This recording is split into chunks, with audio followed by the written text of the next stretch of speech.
Olá, meus meninos, que saudade! Hoje eu vim aqui para trazer para vocês o capítulo 1 do volume 2 do livro do Bernoulli. Eu espero que vocês já tenham adquirido de vocês. E nós vamos trabalhar um tema hoje bem difícil, mas que o livro já trouxe logo no primeiro ano. Então eu gostaria de entrar com detalhes, particularmente na aula ao vivo, tá bom? Por enquanto, vamos dar uma olhada nos conceitos e fazer o exercício da apostila. Mas prestem bem atenção, porque é muito interessante. O que o texto vai trazer na página 5, acompanhem comigo, dissertação e argumentação, expor e fundamentar. E eu gostaria de começar explicando exatamente o que essa expressão significa. Quando a gente faz um argumento, a gente precisa juntar a ideia de expor e argumentar. Ou melhor dizendo, quando a gente faz um texto dissertativo argumentativo, a ideia não é essa? Dissertar, argumentar. Dissertar significa expor. É por isso que ele diz que dissertação e argumentação é exposição e fundamentação teórica. Porque um argumento, ele tem que ser fundamentado. E nós vamos entender um pouco sobre esse processo de fundamentação teórica. Vamos à leitura. Redes sociais. Quando compartilhar é humilhar. Plataformas sociais geram um eco infinito. Algumas vezes levam a uma desumanização do outro. Precisamos de formação para usá-las sem danos e para não cometer, sem perceber, um crime. As redes sociais nasceram antes do que pensamos. Vocês repararam que tem uma chave em reticências? Significa que há um texto antes disso. Então aqui é uma adaptação. E eu gostaria de começar mostrando para vocês que esse gênero textual é um artigo de opinião que é composto por 1, 2, 3, 4, 5, 6, 7, 8 parágrafos enormes e que, diferentemente, nós temos apenas 30 linhas para fazer a nossa argumentação. Então, durante o parágrafo 1 e 2, nós temos o que corresponde à apresentação de uma introdução no texto dissertativo argumentativo.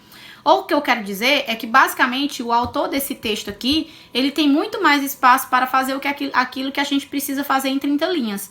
Então, de certa forma, a paragrafação aqui é mais aberta do que a nossa. Então, cuidado para não comparar, tá? Aqui é um artigo, o que a gente faz é um texto dissertativo argumentativo, no entanto, os dois têm a mesma tipologia. A ideia de dissertar, ou seja, expor, e fundamentar, ou seja, argumentar. Embora um seja um texto dissertativo argumentativo e esse seja um artigo de opinião, que também é um texto argumentativo.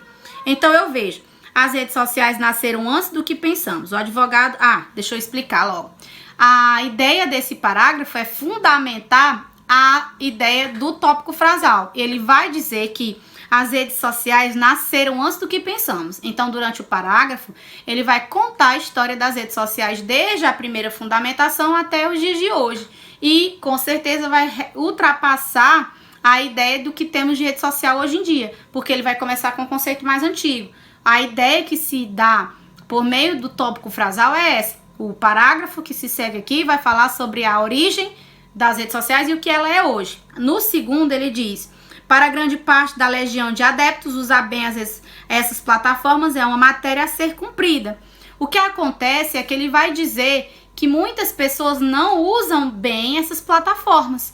E quais são os problemas advindos do não bom uso das redes sociais? Exatamente o que chamamos de cyberbullying. E o cyberbullying acomete pessoas de origem racial diferentes, pessoas de origem de países diferentes, pessoas de ideologias diferentes, de comportamentos sexuais diferentes, de modo que é através da internet e das redes sociais que ele quer chegar à ideia de cyberbullying. Aqui ele está exatamente apresentando o argumento, por meio, lógico, do problema que ele vai focar, que é o cyberbullying. Então, ele diz que isso acontece porque os usuários não são conscientes, ou melhor, não dominam o bom uso. E quando ele afirma isso, é quando ele dá o seu ponto de vista. A partir do momento em que ele fundamenta o ponto de vista dele, dizendo que é com o uso inadequado das redes sociais que se vê o cyberbullying, se vê a xenofobia, se vê o preconceito, conclui-se que as pessoas não sabem usar de forma consciente. E é a partir dessa linha de raciocínio que ele vai traçar os demais parágrafos. Então, percebe-se que aqui há uma estruturação dos argumentos seguidos.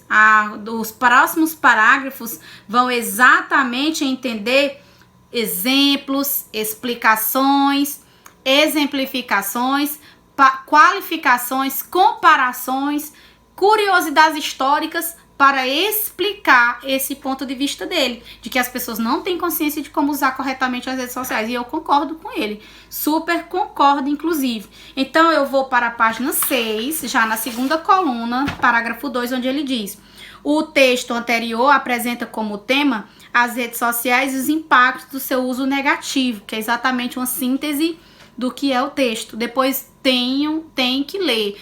Por favor, estudem. Eu li para poder chegar aqui para essa aula. Estudem. É nossa função, é nossa obrigação, né? Então, quando ele diz que para isso, inicialmente é dado um panorama da criação dessas ferramentas, que é o que a gente chama de repertório sociocultural, citando 2 dos empresários responsáveis pela origem da popularização delas, o Andrew Weyrecht, como eu sei falar bem, e o Mark Zuckerberg. E assim, ele acaba dizendo que na sequência é apresentada a problematização do texto, que é exatamente o que o Enem quer, né? Que você problematize, que você aponte o problema, e o aspecto negativo a respeito da temática, que é o problema do assunto abordado, o uso indevido das redes sociais para humilhar e constranger outras pessoas, processo que hoje em dia chamamos de cyberbullying.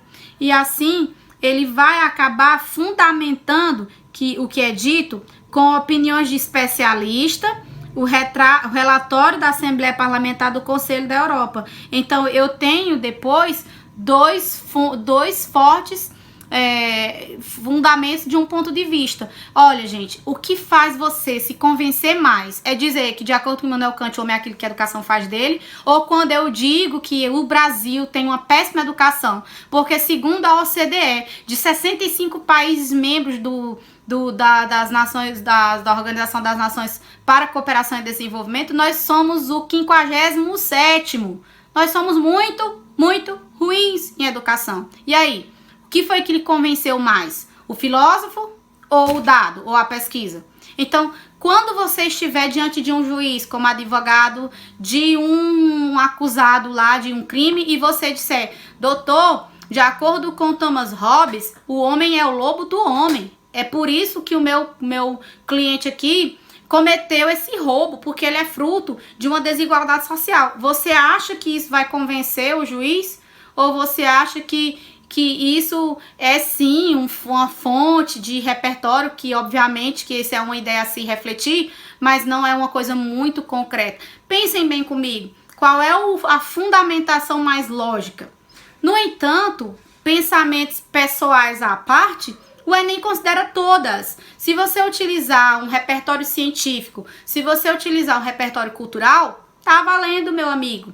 Só que, se você não fundamentar o seu ponto de vista, não vale.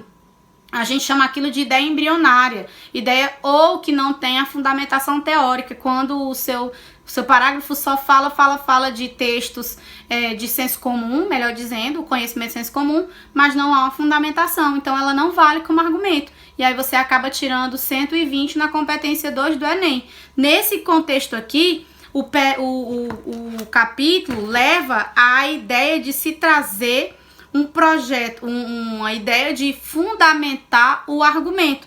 E para isso eu pulo para a página 7, onde tem o poder das redes como ferramenta de mobilização social.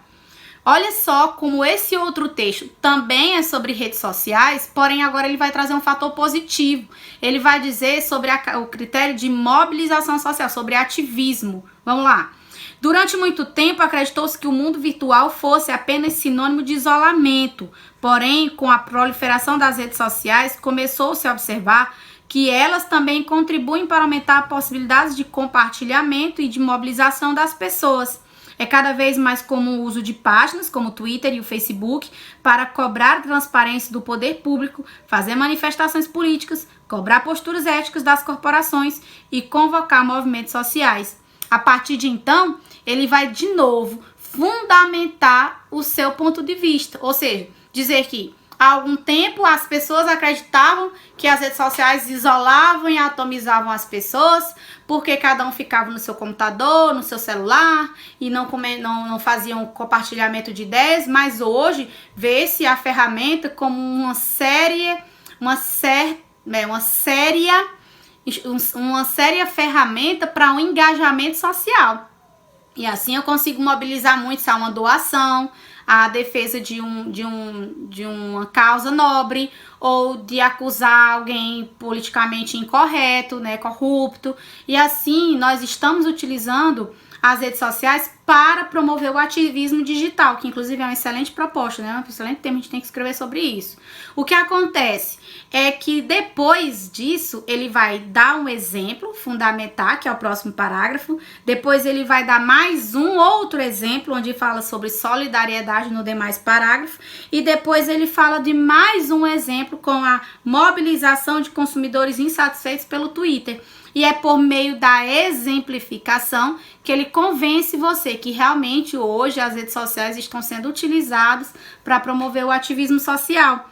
E, por último, página 7, no último parágrafo do texto, ele diz assim: o fenômeno revela o quanto as mídias sociais se tornaram fundamentais para os consumidores cobrarem serviços, exercerem sua cidadania e demonstrarem indignação. Ponto para a democracia que ganha uma ajuda de peso. Ou seja, aqui você vê que ele não dá a solução do problema, porque o texto que é exigido aqui não é um texto do Enem que precisa elaborar o problema e solucionar depois. Aqui é um artigo de opinião, onde ele vai mostrar para você que realmente as redes sociais são sim uma excelente ferramenta de ativismo, e na conclusão dele ele retoma a linha de raciocínio dele, tá? Cuidado, mais uma vez, porque não se... pois então fazer bem assim no Enem. Você sabe que o Enem não cobra assim. Isso é um artigo de opinião, até um pouco grande, maior do que nossas redações do Enem, cuja conclusão não é uma solução do problema, mas o Enem tem que ser, não esqueçam. Então, pessoal, a partir disso, o texto a seguir, com 3 parágrafos, faz uma análise do que a autora desse artigo fez. Ela fez a exposição do ponto de vista, prova a fundamentação, faz a fundamentação por meio de exemplos e finaliza retomando a linha de raciocínio.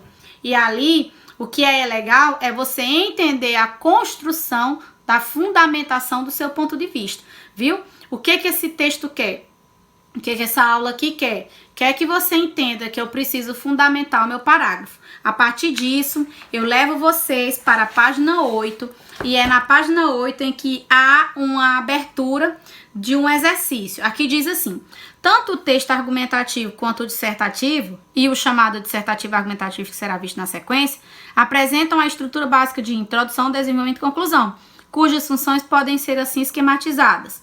Na introdução, apresenta e contextualiza o tema, delimita o foco, que é o que a gente chama de tese. Normalmente costuma apresentar esse ponto de vista.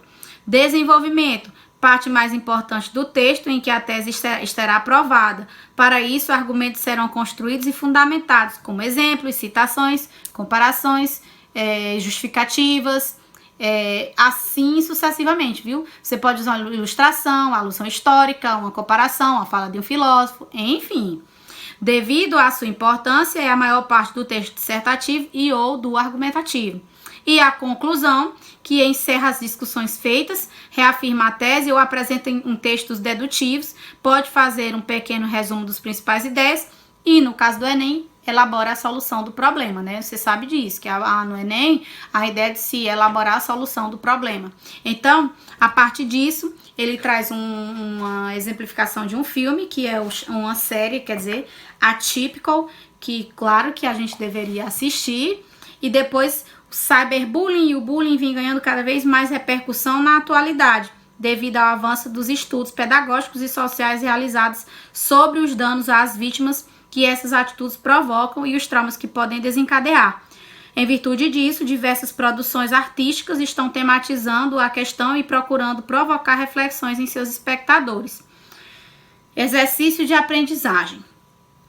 Identifique e grife de cores diferentes dos textos. Redes sociais, quando compartilhar é humilhar. E o poder das redes conforme a informação social. As 3 partes que os compõem. Introdução, desenvolvimento e conclusão. Já dei até uma dica, né? Que o texto 1 tem 2 parágrafos de introdução. 2. Sublinhe em ambos os textos as teses. Isso é muito bom. Vá lá e identifique qual é o ponto de vista que é abordado. Tá em dúvida? Veja o que os argumentos estão provando. Tá em dúvida? Vai na conclusão e veja o que ela retoma, porque aí você acha a tese. E na terceira, reescreva o 6º parágrafo do texto Redes Sociais quando compartilhar e humilhar, que tem caráter predominantemente dissertativo, e torne-o um parágrafo com a predominância da tipologia argumentativa, que é a ideia de você convencer em vez de apenas expor.